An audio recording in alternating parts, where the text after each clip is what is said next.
तो कैसे हैं आप लोग? ये मतलब जो तुम देख रहे हो, तुम्हारे अंदर वो काबिलियत है, तुम्हारे अंदर वो डेडिकेशन है के लिए उसकी स्ट्रेटेजी बनाई तुमने।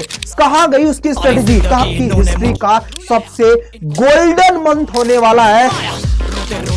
तो ये फ्रेंडशिप और सो कॉल्ड रिलेशनशिप जो तुम्हारी चल रही है, इसको कर दो ब्लॉक। बाबू आप क्लियर कर लो यार। मैं क्या करूं? इस ओवर थिंकिंग को ना अपने साइड में रख दो। साला ये दुख का खत्म नहीं होता बे। वो मुझसे बात नहीं करेगा, फिर मैं क्या करूंगा? क्या मैं क्या 4 चीज पर कमांड बना लो मेरे चैंपियंस, तुम सच में चैंपियंस बन करके निकलोगे। प्रॉमिस करता हूं, दावा करता हूं, चैलेंज करता हूं, इन 4 टिप्स को अगर फॉलो कर लिया तुम अपने सपनों को भी उड़ान मारोगे। मरना तेरे को डर नहीं लगता? लेकिन अब बारी है फाइनल वॉर की। उम्मीदों का नया दौर शुरू हो रहा है, जिसमें हर एक बंदा, हर एक पर्सन आपसे उम्मीद लगा करके बैठा है। आपके पेरेंट्स आपके अपने सपनों को लेकर के ये उम्मीद लगा करके बैठे हैं कि आज नहीं तो कल मेरा बच्चा या मेरी बच्ची जब अपने ड्रीम्स को फॉलो कर लेगा तो उसके साथ साथ मेरे सपनों के भी पंख लग जाएंगे। शुक्ला जी ये कंपेयर करने के लिए बैठे हैं कि वो दिन कब आएगा जब मैं अपने बच्चों को कंपैरिजन करते हुए उनके पेरेंट्स यानी आपके बच्चों पर किस तरीके से वो इल्जाम थोप सकते हैं। आपकी माँ, आपके भाई, आपके बहन, आपकी सोसाइटी, आपके दोस्त, आपके टीचर्स, सब लोग ये उम्मीद लगा करके रखे हैं कि ये मतलब जो तुम देख रहे हो, तुम्हारे अंदर वो काबिलियत है, तुम्हारे अंदर वो डेडिकेशन है, तुम्हारे अंदर वो जिद है जो तुम अपने सपनों को बढ़ा सकते हो सकता है कि इन चंद दिनों में जो प्री बोर्ड गए हैं, इनसे तुम्हारे अंदर डिमोटिवेशन फील हो रहा होगा, लेकिन मैं आज दावे के साथ कहता हूं कि तुम ही वो बंदे हो जो अपनी इतिहास लिख सकते हो। जिसने आपसे उम्मीदें लगाया है उसके भी कुछ सपने हैं। इन सपनों को अपने आप से जोड़ करके जब तुम खुद को एनालिसिस करोगे तब तुम पाओगे कि तुमने एक अच्छी लाइफ स्टाइल जीने के लिए अपने आप पर कितना त्याग किया है। ये पूरे के पूरे साल जो तुमने मेहनत की है बेटा, इस मेहनत को चंद दिनों में जो लापरवाही का नतीजा मिल सकता है, इस पर तुम अपना टाइम वेस्ट करके हुए इस मेहनत को बर्बाद ना कर दो। जी हाँ, मेरा नाम है आनंद विश्वकर्मा। आज मैं तुम्हें सिखाऊंगा, आज मैं तुम्हें बताऊंगा कि इन सपनों की पंख को तुम कैसे उड़ाओगे, इन लगे हुए उम्मीदों पर कैसे तुम 100% खरे उतरोगे। बेटा आज मैं तुम्हें सिखाने वाला हूं 4 ऐसे बेस्ट टिप्स जो तुम्हारे एग्जाम्स को एक्सेल कर सकेंगे। अगर तुमने प्री बोर्ड में फेल मतलब उस कैटेगरी में आ चुके हो कि बहुत बड़ा डिमोटिवेशन हो चुका है, तुमने मेहनत पूरे साल की थी लेकिन रिजल्ट्स खराब गया, बेटा मैं प्रॉमिस करता हूं, दावा करता हूं, चैलेंज करता हूं, इन 4 टिप्स को अगर फॉलो कर लिया तुम अपने सपनों को भी उड़ान मारोगे और उनकी उम्मीदों पर भी खड़ा उतर पाओगे। ध्यान से सुनना बेटा। सबसे पॉइंट नंबर 1, आज से तुम अपनी हर एक स्ट्रेटेजी का प्लान करो। सर क्या मतलब? प्लान और स्ट्रेटेजी तो दोनों सेम होते हैं बेटा, यही तो डिफरेंस समझाने आया हूं तुम्हें। तुमने हर एक चीज का प्लान बनाया, हर एक चीज की स्ट्रेटेजी बनाई, लेकिन कभी खुद के प्लान की स्ट्रेटेजी बनाई है? सर क्या कह रहे हो, समझ में नहीं आ रहा है। सुनो ध्यान से बेटा। सपोज करो आज तुमने टाइम टेबल बनाया है कि सर सुबह से लेकर के शाम तक जी तोड़ मेहनत करेंगे, लेकिन क्या उस प्लान की स्ट्रेटेजी बनाई कि कौन से टाइम पर क्या पढ़ना है? नहीं। मैंने तुमसे पूछा कि आज सर मैं तो 12 घंटे पढ़ाई करने वाला हूं या करने वाली हूं, लेकिन उस 12 घंटे को एग्जीक्यूट करने के लिए उसकी स्ट्रेटेजी बनाई तुमने? सर नहीं बनाई। प्लान तो बना दिया लेकिन उसकी स्ट्रेटेजी नहीं बनाई। सर मतलब मेरे चैम्प्स, जब तुमने अपना आज का दिन अपनी स्टडी को ध्यान में देते हुए रखा था तो उसके बीच में वो मोमेंट कहां से आ गया कि जब तुमने 1 घंटे मोबाइल में इन्वेस्ट कर दिया, 1 घंटे खाना खाने में इन्वेस्ट कर दिया? उसका तो प्लान तुमने नहीं बनाया था। चलते चलते किसी दोस्त का कॉल आ गया, आधे घंटे ऐसे ही निकाल दिए। कहां गई उसकी स्ट्रेटेजी, कहां गई उसकी planning? Just prepare yourself my champs. आज से आने वाला जो भी 1 महीना बचा है, यानी सिर्फ और सिर्फ दिसंबर को छोड़ दे तो बचा है सिर्फ जनवरी, और जनवरी ही आपकी हिस्ट्री का सबसे गोल्डन मंथ होने वाला है, जिसमें जो करोगे लाइफ टाइम तक याद रहने वाला है।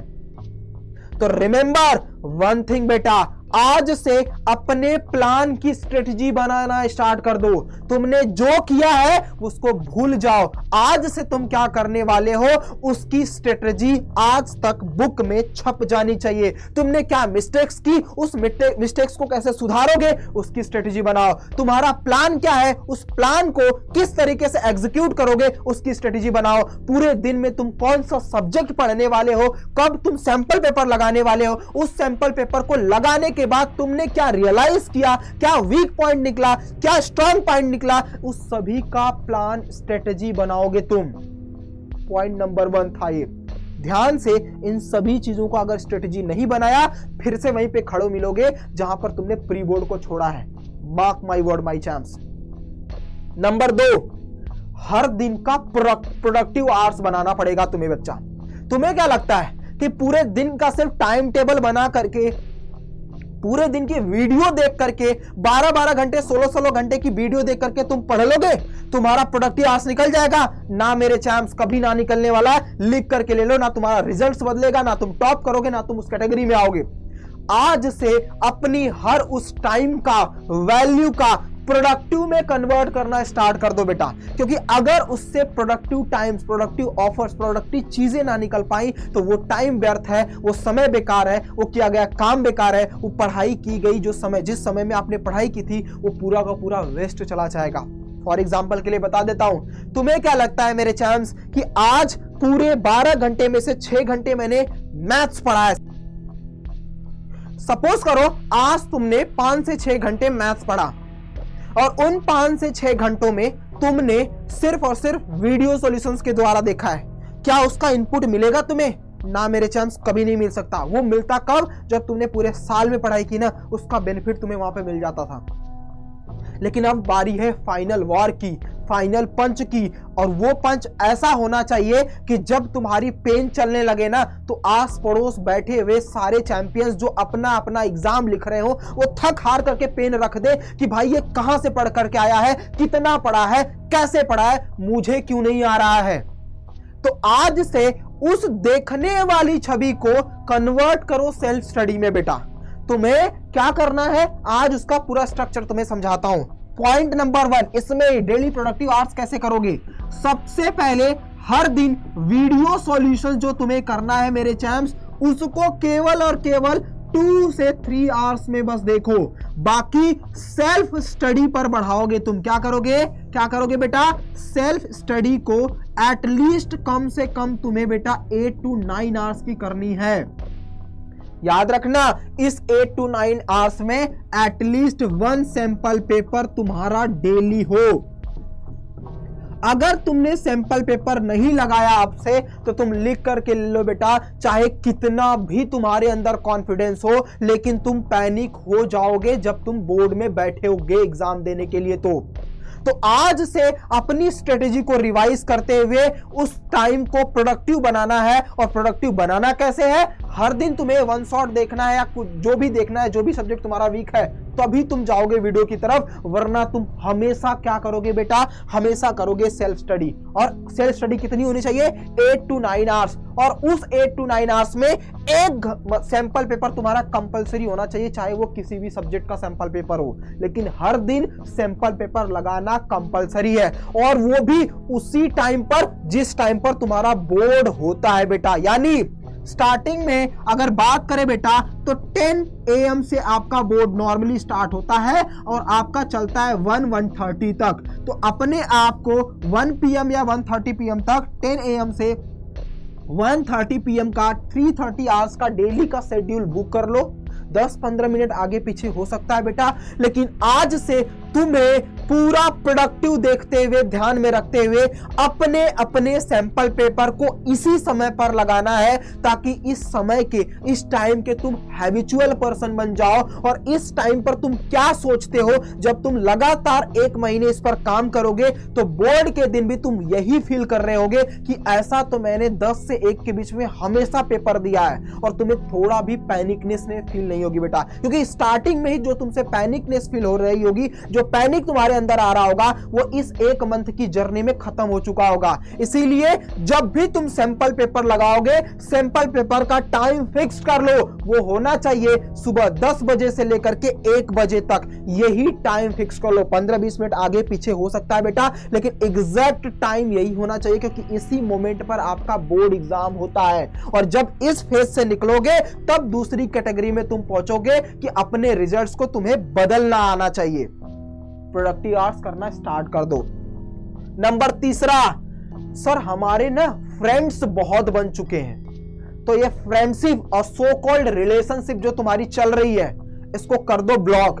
तुम्हें क्या लगता है कि मैं स्कूल ना जा रहा हूं या नहीं जा रही हूं, या जा रहा हूं या जा रही हूं, किस लिए? फ्रेंड्स के लिए या फिर रिलेशनशिप के लिए? ये तुम अपने आप से पूछो कि तुम्हें करना क्या है। क्या तुम्हारे सच में वो फ्रेंड्स जो कभी पढ़ते नहीं थे या बहुत पढ़ते थे, वो सच में तुमसे बातें करने के लिए देख रहे हैं? क्या इसी दिन के लिए उन सपनों का, उन उम्मीदों का ये दिन वेट किया जाता है? ना मेरे चैम्प्स। तो अपने पेरेंट्स के सपनों, उनके उम्मीदों पर खरा उतरने के लिए आज से केवल बचे हुए 1 महीने बेटा तुम इस पूरे के पूरे शेड्यूल को, यानी अपनी फ्रेंडशिप और अपनी रिलेशनशिप को स्टॉप कर दो। बोल दो स्टॉप हो जाओ। 1 महीने बाद मिलेंगे जब हमारा बोर्ड खत्म हो जाएगा, 1 से 2 महीने बाद। उसके बाद हम अच्छी तरीके से निभाएंगे और ये लाइफ टाइम तक हमारी फ्रेंडशिप रहेगी, हमारे रिलेशनशिप रहेंगे। मार्क माई वर्ड मेरे चांस, इसको करेक्ट करना तुम्हारी रिस्पॉन्सिबिलिटी है। सारे दोस्तों को टाटा बाय बाय बोलने से अच्छा उनको बोल दो, उनको समझा दो, रुक जा भाई, थम जा बहन, अभी 1-2 महीना जम के मेहनत कर लेते। तू अपने पेरेंट्स का गौरव बढ़ा, मैं अपने पेरेंट्स को प्राउड फील कराता हूं या कराती हूं। उसके बाद जब एग्जाम देकर के मिलेंगे तो दोनों साथ में पिकनिक पर चलेंगे। पॉइंट नंबर 4, ओवर थिंकिंग से बचो। तुम्हारा प्री बोर्ड खराब गया, हाफ ईयरली खत्म हो चुका है, मेरा पेपर कैसा गया कैसा नहीं गया, आने वाला समय कैसा होगा, बोर्ड में जा रहा हूं, ये नहीं उसने इतना पढ़ लिया, मेरा पढ़ा ही नहीं, ये टीचर वो पढ़ा रहा है, वो टीचर का क्वेश्चन ही नहीं आता, मैं क्या करूं? इस ओवर थिंकिंग को ना अपने साइड में रख दो। आज से ध्यान रखना, तुम्हें जिस चीज से डर लगे एक कॉपी में फटाफट उसको नोट करो, बंद करो, साइड में रखो, बुक उठाओ, पढ़ना स्टार्ट कर दो। जब तुम्हारे अंदर ये थिंकिंग आएगी कि भैया ये मेरी ओवर थिंकिंग हो रही है और इसको मैंने अपने बुक्स में प्रॉब्लम्स में लिख दिया है, तो तुम्हें उस प्रॉब्लम का सॉल्यूशन भी मिलना लग जाएगा। जैसे एग्जांपल के लिए बता रहा हूं, तुम्हें लगता है कि मुझे इतने सारे क्वेश्चंस कहां से मिलेंगे प्रैक्टिस पर, तो लिख दो एक कॉपी पर, मुझे क्वेश्चंस नहीं मिल रहे। तुम्हारे दिमाग में कॉन्शियस माइंड में ऑलरेडी आएगा कि नहीं मिल रहे, जाओ गूगल के पास, गूगल से क्वेश्चंस मिल जाएंगे, करो ना प्रैक्टिस। तुम्हें लगता है दोस्त मेरा खफा हो चुका है, वो मुझसे बात नहीं करेगा, फिर मैं क्या करूंगा क्या करूंगी, ये तुम्हारी ओवर थिंकिंग हो रही है ना, ये तुम्हारा टाइम भी किल कर रही है और तुम्हारा समय जो जा रहा है धीरे धीरे बोर्ड को, उसको भी ले जाएगा। तो आज से इन 4 चीज पर कमांड बना लो मेरे चैंपियंस। तुम सच में चैंपियंस बन करके निकलोगे। जब 10 मार्च को आखिरी पेपर देकर के बाहर आओगे, तुम्हें ये रियलाइज होगा कि हाँ सच में तुमने पूरे साल अपने लिए, अपने पेरेंट्स के लिए, अपने सपनों के लिए और सोसाइटी में बसे उन शुक्ला जी, अंकल जी, गुप्ता जी, इन सभी के तानों का भरपूर जवाब दो। अगर नहीं किया तो तुम्हें पछतावे के अलावा कुछ नहीं मिलेगा। जय हिंद।